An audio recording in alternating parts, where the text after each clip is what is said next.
Welcome to the Analytics Engineering Podcast, featuring conversations with practitioners inventing the future of analytics engineering. On this episode, we sit down with Katz, who's the CEO of ClickHouse, which is an open source OLAP database. Aaron is a longtime operator in open source software, as he was previously the CRO of Elastic. The ClickHouse founding story is pretty incredible, as the technology was incubated by Yandex, Russia's most popular search engine. Aaron shares more about how ClickHouse, the company, formed, what the promise is of the technology, and how data engineers and analysts are using ClickHouse in really interesting and different ways.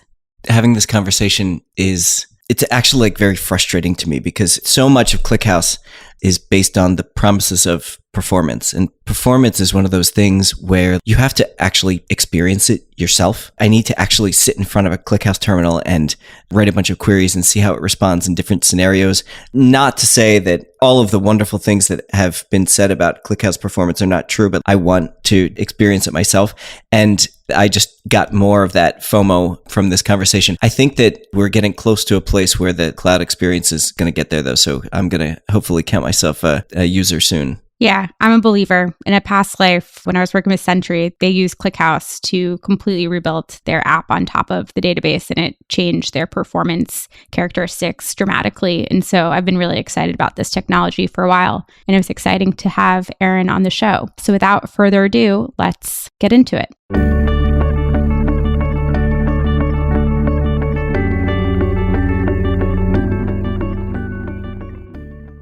Aaron, thanks for joining us. You're welcome. Thanks for the invite. I want to start by, rather than attempting to summarize what has been a career that's been full of different stuff, I want to just start by asking you to talk about your own journey. What has led you to this point? Yeah, it's a fairly non-traditional path that I've taken in enterprise software. So this year will mark my 25th year in the industry. It started in 1997 when I was an intern at Sun Microsystems working on the Java station. And at university, I studied English and economics. So I'm not your typical, engineer, co-founder of an enterprise software company. Lived through the dot-com boom and bust, met with Mark Benioff in early 2002 and joined Salesforce as a sales engineer. How big is Salesforce in 2002? About 100 employees, 3-year-old single product startup, largely a hosted contact manager. I'd really gotten into a full CRM suite at the time. And I spent 12 years at Salesforce in a variety of sales leadership roles. 4 of that was in Singapore, expanding Salesforce across the Asia Pacific region, then went to Europe and spent some time in Dublin and London, and then came back and oversaw Latin America for several years. Nevertheless, I had this wonderful 12-year life experience from my kind of mid-20s to my late 30s, at which point in time, I felt that it was time to branch out, kind of leave home, so to speak, professionally. And I joined Elasticsearch in 2014.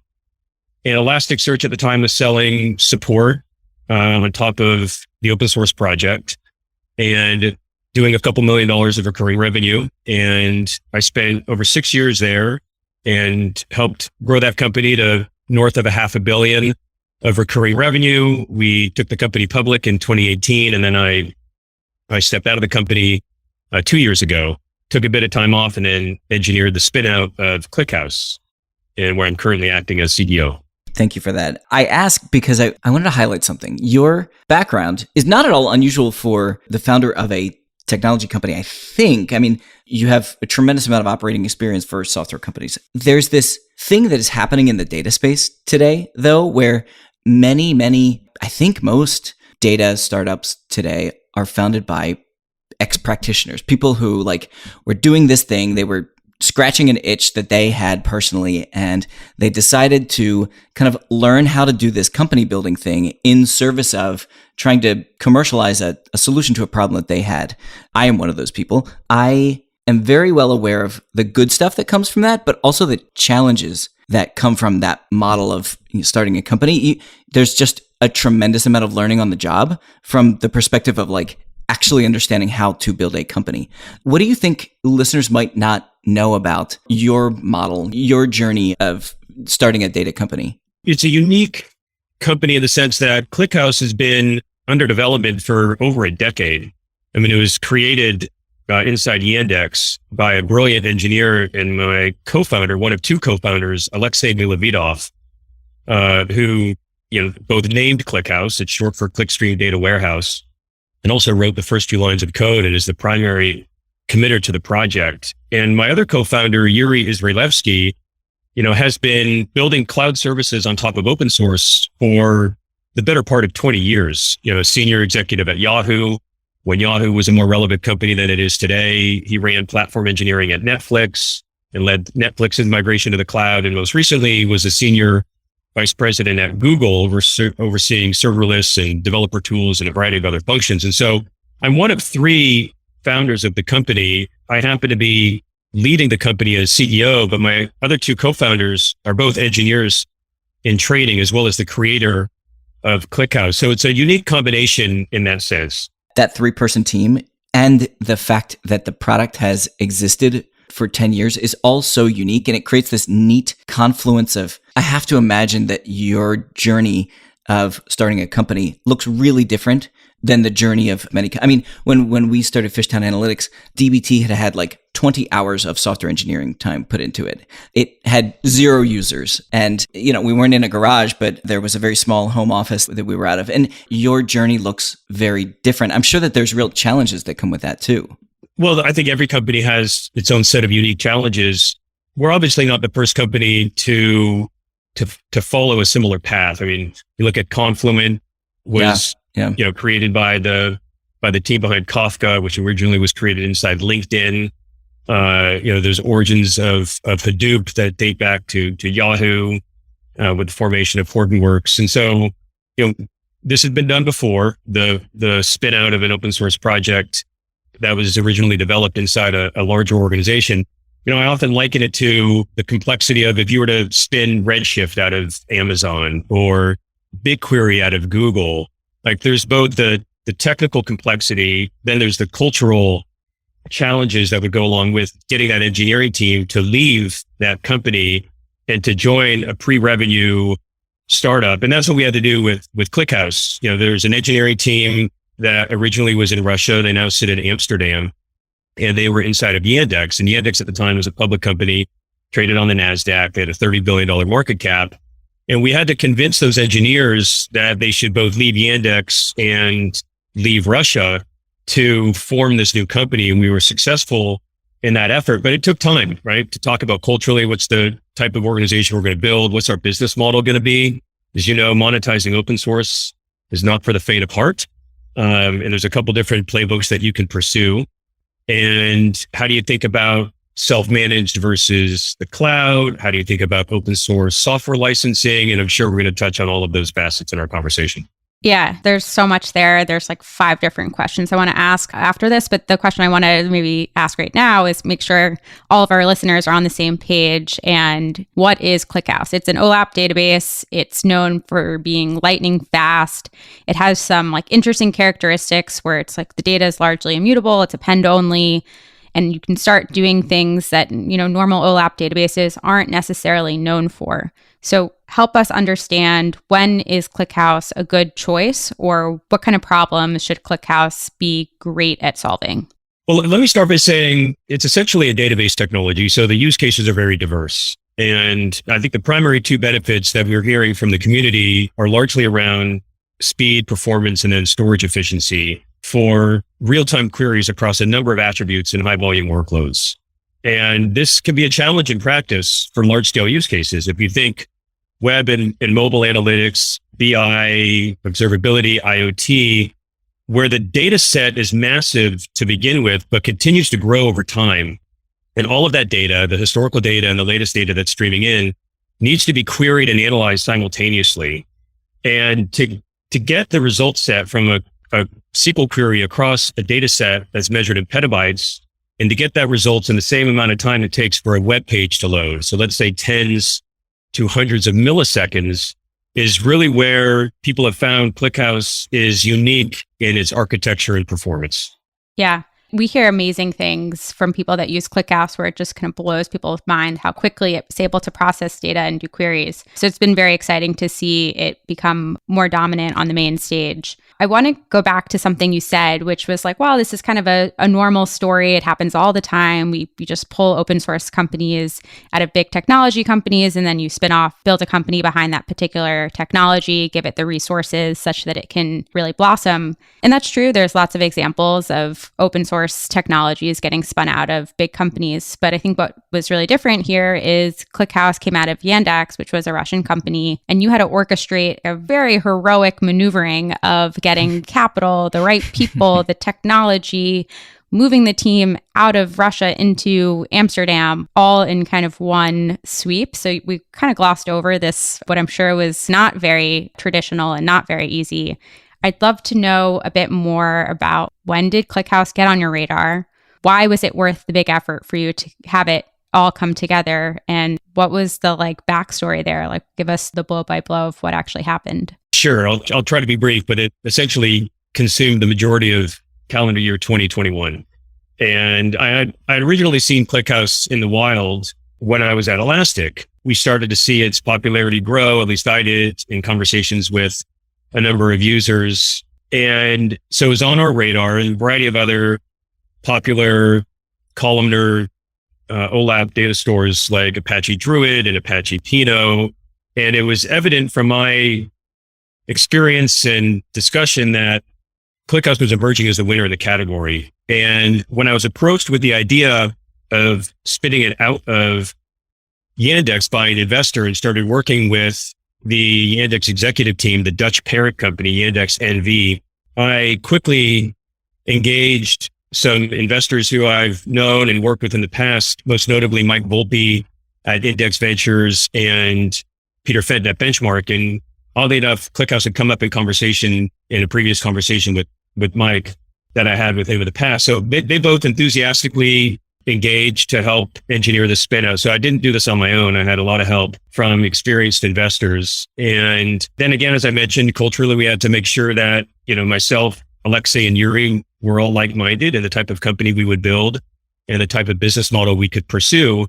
And as you know, there's a couple different business models for open source companies. You can start by selling support. You can build an enterprise version of your software. You can have plugins, extensions that are proprietary. You could bundle all of those together and sell subscriptions while you in parallel or subsequently stand up a cloud service. And this playbook is well known. Companies like MongoDB, Elastic, Confluent have built very successful companies following that path. The alternative is you kind of skip the first step and go straight to cloud.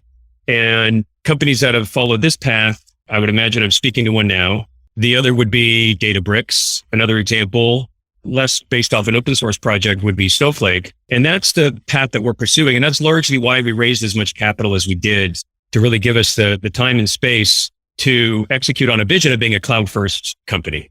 Yeah, it was really incredible to see it all happen from the outside, because I think it was no surprise to people in the community, both in the data side and the venture community, that ClickHouse was really special. But at the time, it just wasn't investable because you had to do so much work, which you spent a year doing. And I'll share, when I was an investor, I was looking at ClickHouse, figuring out how the heck can I get in. And I remember I found a profile on Telegram, which was Alexei Milodovov. And this is Russia. He had a shirt that was a sequel joke on it. I was like, oh, this might be him. I'm going to just cold message him on Telegram. And this guy was kind of a buff dude. And when he got the message, he was like, yeah, we're both sequel guys, but we look nothing alike. He was kind of pissed off that I confused him with Alexei because he spent a lot of time at the bench press. But it was this technology that everyone was really excited about, but there wasn't really a path in because of all the moving pieces that need to come together in one foul swoop.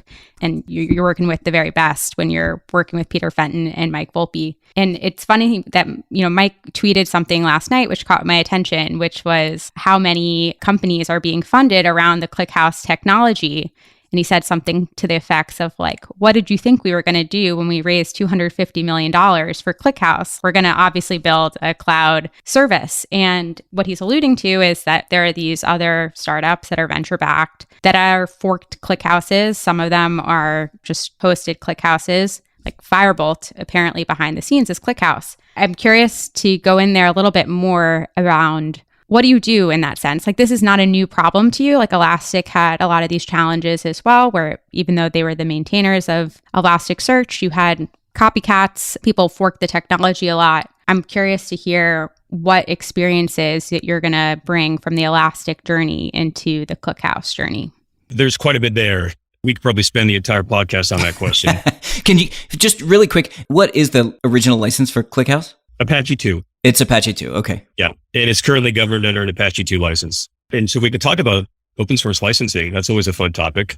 But in terms of, to answer your question specifically around the fact that other companies are getting funded and building potentially competitive services on top of ClickHouse, first off, I see it as a wonderful validation of the technology. There's a lot of other open source OLAP columnar stores that they could select, and they're selecting ClickHouse for a reason. And so it's a great validation that ClickHouse appears to be the winner in this specific category. And it's a broad array of use cases, as we've talked about. The second is, having been at Salesforce when we were competing against a number of other cloud and on-prem CRM vendors, having been at Elastic when we were competing both with other potential distributions of Elasticsearch. We're competing heavily against AWS's hosted offering, Elasticsearch as a service. We were competing with Splunk in the logging and SIM market. Like, I enjoy the spirit of healthy competition. I think it validates that you're in a big category, in a big market. And I think generally it's very healthy. I think there's a number of different advantages that we hold in terms of our ability to execute on the market opportunity. The first is the engineering team that we have in place and the engineering leadership that we have in place, specifically Yuri and Alexei. I would argue Yuri is one of the most impressive engineering leaders that I've worked with in over 20 years. And I put him up with Parker Harris, who for many, many years ran product and engineering at Salesforce. And Alexei is a brilliant engineer, and his team that largely joined us are the key committers behind the ClickHouse project. Obviously, we've got hundreds of contributors, but Sasha Sapin and Nikolai and Alexei have really, over the last few years, been the guiding light behind the project itself. This naturally could dovetail into a licensing discussion around, Aaron, are you going to change the license to something that's more restrictive? And I'm happy to answer that question. And we're not the only open source company that's going to constantly debate the pros and cons of a license change. But for the time being, we're staying with an Apache 2 license. We feel that it's the right thing for the community. It's the right thing for the project. And we feel that we've got a very robust roadmap that we published on GitHub. I would encourage people to take a look at it. But I did see that tweet and the response to it. And generally, I think it's a very net positive for the technology and for the community. Again, when I was at Salesforce, our primary competitor was Oracle. And what wasn't very well known at the time was that Salesforce ran on Oracle database technology. And we used Oracle financial applications on the back end to run the company. So there's a lot of coexistence that can occur between technology suppliers that can both be competitive in nature, and also you can have supplier relationships. At Elasticsearch, we deployed our cloud service initially primarily on AWS. And up until the point that I left, AWS was still the most popular underlying cloud service provider, well ahead of Google Cloud and Azure. And they were also one of our largest competitors. So I do think there's a great market opportunity for kind of co-opetition between these companies. Yeah.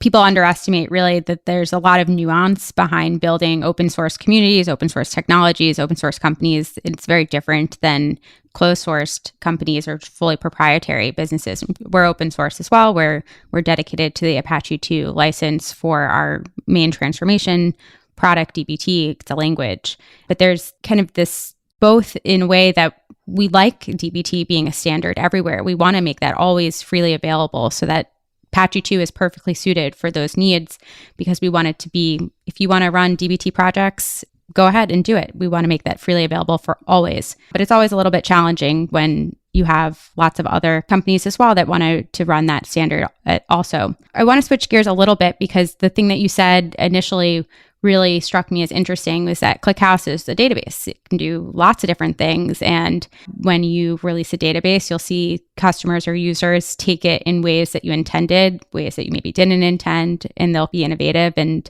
have lots of different applications for the technology.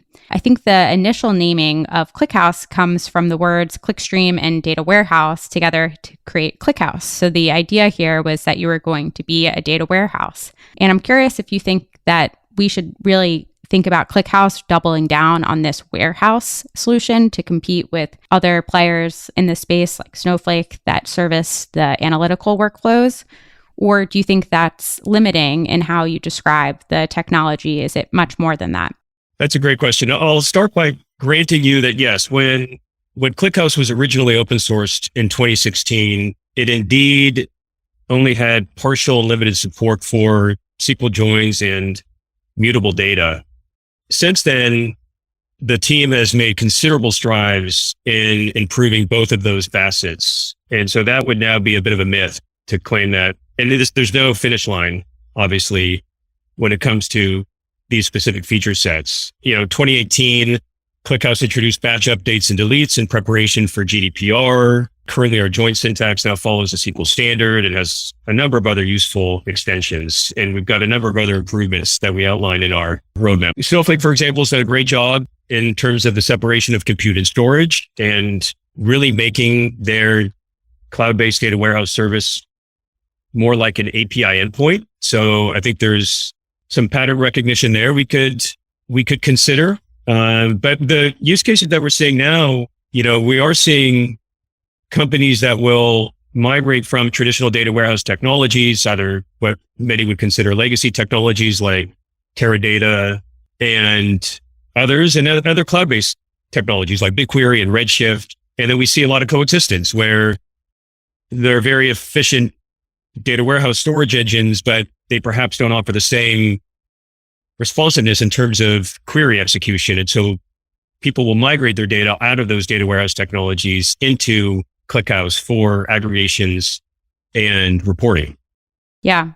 I polled the DBT community to hear how people were using DBT plus ClickHouse. And the feedback was we use ClickHouse very much like you would in another warehouse. And the benefits were that it was just lightning quick. So you almost have real-time nature of queries. And then it was also cheaper because you do some cool things on the compression so that you're not storing as much when you're using ClickHouse. But it's just really stunning to me how different that use case is from many of the other ways that people use ClickHouse. Because when I first learned about ClickHouse, it was really for software engineers to use in their production applications where you need to have an exposed analytics experience. So like Sentry, they built their core error monitoring platform on ClickHouse because they needed to expose those metrics to their customers. And that was the only technology that could support the kind of scale and speed that they needed. And so that's really common, I think, for it to be more of a database that software engineers look towards to build either monitoring services for or in-app experiences that are really quick. Does that create challenges, opportunities for the company to build for such a diverse set of use cases? It creates both. They're typically related, as you know. I mean, you look at observability, for example, and I would tend to agree with the assessment that mining observability data for business analytics is an opportunity that is not well addressed in the market today. And one reason for this is that it's simply technically difficult because detailed observability data, so infrastructure and application logs, metrics, traces, is typically high volume, but is only needed for troubleshooting for a relatively short period of time. Let's measure that in days or weeks. While BI analytics typically requires a much longer look back period, right? Months or even years. Mm-hmm. So there's a couple different solutions. First, you can aggressively summarize and archive, delete the original data, but that implies you know your BI use case extremely well. Another alternative is you can move the original data to a data warehouse. But as you mentioned, it could be expensive and is fundamentally a different technology. And so I think ClickHouse and related technologies offer a slightly different answer where you can get the analytics and you can get the cost efficiency and scale because ClickHouse is cost efficient enough to make it reasonable to store that raw data indefinitely, even if its uncompressed size is measured in petabytes. But if you decide to cut your costs even further, let's say by rolling up or trimming that historical data, ClickHouse also provides the reporting features that you need for those real-time analytics use cases. So I do think that there's going to be a convergence here, and we're seeing it in the market today between a company that wants to use ClickHouse for observability for the reasons that we described, but also wants to do BI reporting that could span a very long time horizon and with competitive technology can be extremely expensive. We've a couple times now talked about the relative advantages of ClickHouse, and without needing to like go to PhD thesis levels, as somebody who has not personally had hands-on keyboard with the product, it feels almost too good to be true. Generally in databases, you have a series of trade-offs. And so if you want to be better along a certain dimension, you have to be worse along another dimension. Can you talk about the trade-offs involved, and to the extent that maybe you've found a new efficient frontier in the way to build systems, what is the secret sauce that has allowed you to advance beyond what was previously in existence? I mean, let me start by, again, prefacing the fact that I'm not an engineer by training, despite spending a long time in the industry. I am a contributor to ClickHouse, but my range is limited. And it's the exact question Tristan and I asked when I thought about creating this company, which is that what is the competitive advantage? What is that? What's the secret sauce? What makes ClickHouse so different from, traditional OLAP databases, which have been around for decades? And I found a few different things. The first is obvious, which is the column-oriented storage, right? And the performance benefits and the efficiency gains you get with that approach. How Alexei and his team have thought about data compression over the years, both for kind of low and high cardinality use cases, we found to be very unique. And we hear that frequently from the community. Things like vectorized query execution. And we're not the only ones that offer this. Can you say what that means? Vectorized query execution is when you're not simply reporting against one row or one column, but you're running parallel queries across what could be thousands or millions of rows at the same time. Things like materialized views, where you've got an origination table, you've got a source table, you've got results being cached. And so for queries that you're running more than once, you benefit from the efficiency and speed of the fact that you've already run that query in the past and you've got a new table to run it against. So those are a few examples that we found that routinely come up in user conversations about what makes ClickHouse unique. Pivoting off from that, and because apparently we can talk about other companies in the space because we've already said the S word. Speaking with folks at Snowflake, they certainly started from a place, we talked about separation of compute and storage, and that really took me down memory lane because, gosh, they used to talk about that a lot. And now everyone kind of takes it for granted and they've moved on to like the data cloud. So you start with this specific use case and then they start to broaden. My belief generally is that data stores start with being excellent at a very specific use case, and then they look for more and more workloads over time. And so you find data stores that are deeper in their commercialization journey, wanting to kind of be the place where more and more stuff is done. Then you think, okay, when this is all in the cloud, really it just becomes an API, and the API becomes an abstraction for the underlying compute that is done under the surface. And so some of the properties that you were just talking about, wonderful. There's the very obvious question, which I'll say out loud.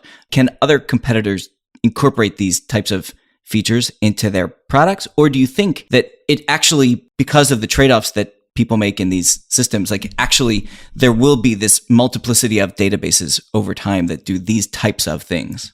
Where to start? So let's start with the origin of ClickHouse was around clickstream analytics, so web analytics. And so that's what it was intended to address.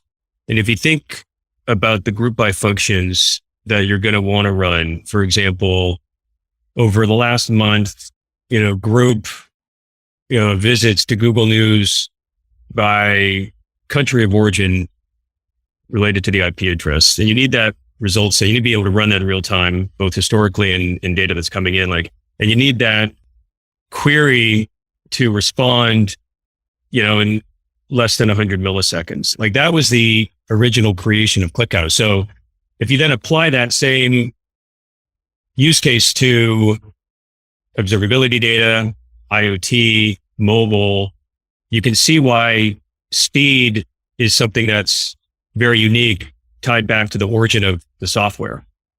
If you then, to answer your question about looking forward, what I am seeing and hearing from users is this convergence between what is a traditional, like online transactional processing database.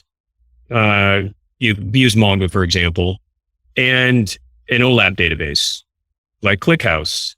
And they both have the Venn diagram would show a little bit of overlap, but really they have very different benefits and use cases, right? You use OLTP for financial transactions, for example, or e-commerce records where you're writing an update to a specific row.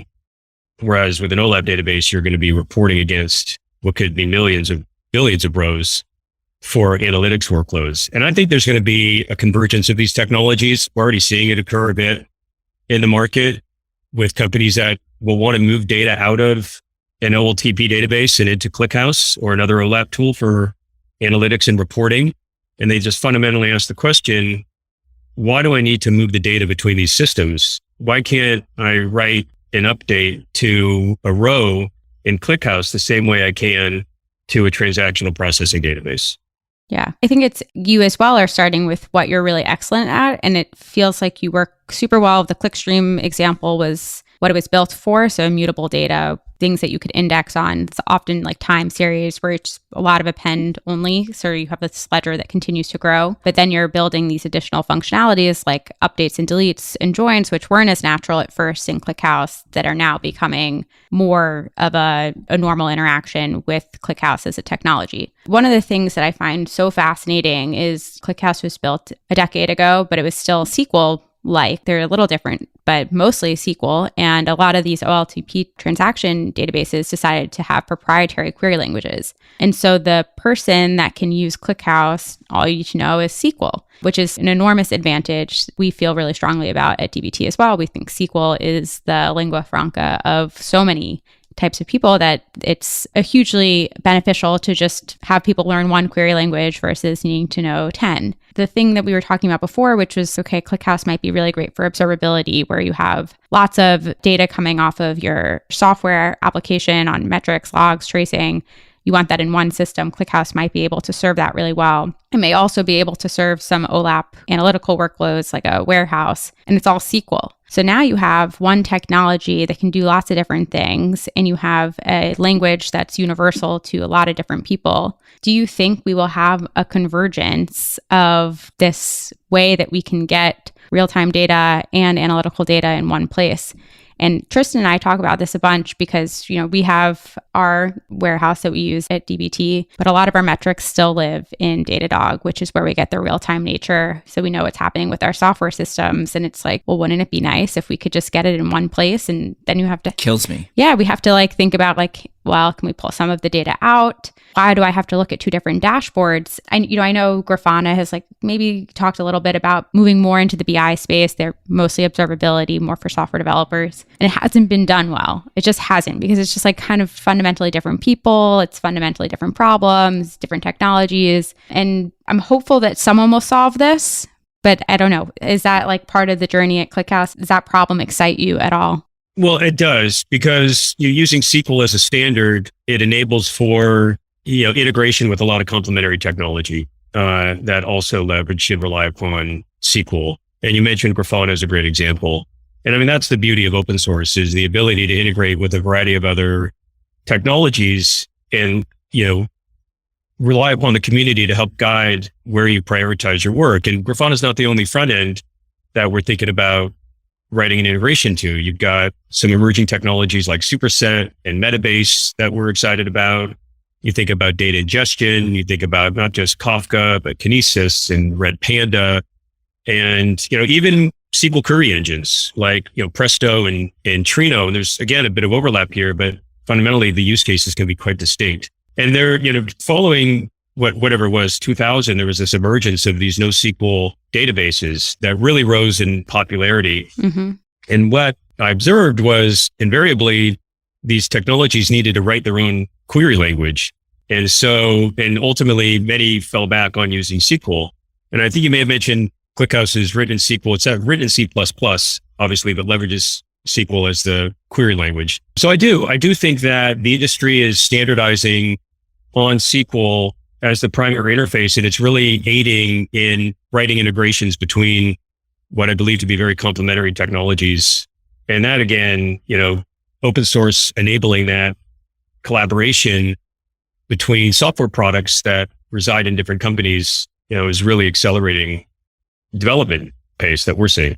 Okay, so I think we're going to wrap up soon. We asked this question to all our guests, but what do you hope will be true for the data industry looking 10 years out? We talked about the convergence of some of these technologies. You just asked a similar question, so I won't belabor that point. If I look 10 years out, I'm hopeful that a lot of these companies, DBT Labs, ClickHouse, Confluent, Starburst, remain independent. We've seen a lot of consolidation in our industry as larger technology suppliers, try to innovate through acquisition or sustain growth through acquisition. And in some cases, it's a successful outcome for those independent companies and projects. In many cases, it's a detriment to ongoing innovation for companies like ours. And I think the market is more desirable now than ever for supplier diversity and not to have massive vendor lock-in. And so I think if you're able to demonstrate you're cloud agnostic, you've got a multi-cloud strategy and stay independent, and you have the alternative for a company to get started with your technology with zero vendor relationship. And in theory, to use your technology indefinitely with no attribution to the authors of the software, no economic relationship with the company behind it, right? It just aids, it's a wonderful distribution model, obviously, but it definitely aids in rapid product innovation. And I think that stifles a little bit when this type of emergent technology gets consumed by a larger company. And for no other reason than it's just, it can get lost in the fray. And so I'm hopeful that 10 years from now, we don't see 3 or 4 dominant technology suppliers in enterprise software, but we see 40 or 50 or 60 in this category. And I think that's going to be better for the consumer, better for the customer. Aaron, thanks for hanging out. Where can folks go to learn more about ClickHouse, more about you? I bought ClickHouse.com last year during the spin-out process, thinking it would be cheaper to buy it then than it would be after our financing. So you can come to ClickHouse.com. It's our corporate website. You can email me at aaron@clickhouse.com with any questions. Is the cloud service up and running? Like, can people sign up and use it? Yeah, we're going to launch it later this month. We're going to have our first private preview, what we're calling kind of our early access program for a subset of customers. And over the last 6 months, we've spoken with over 400 companies that are using ClickHouse today, that are using the open source, either in the cloud or they're deploying it on-prem. And we're getting a wonderful reception to the desire to move to a managed service. So we're going to have our cloud service up and running for a subset of those companies, hopefully at the end of this month. We will kind of iron out the kinks over the next few months and hopefully bring a much more feature complete offering to the market this fall and throw a beta label on it for obvious reasons. And then hopefully be generally available. Let's just call it, for argument's sake, a year from today is the plan. That's exciting. I'm excited to play with it. Thanks so much for joining us. It's been a lot of fun. You bet. Thanks for the invitation.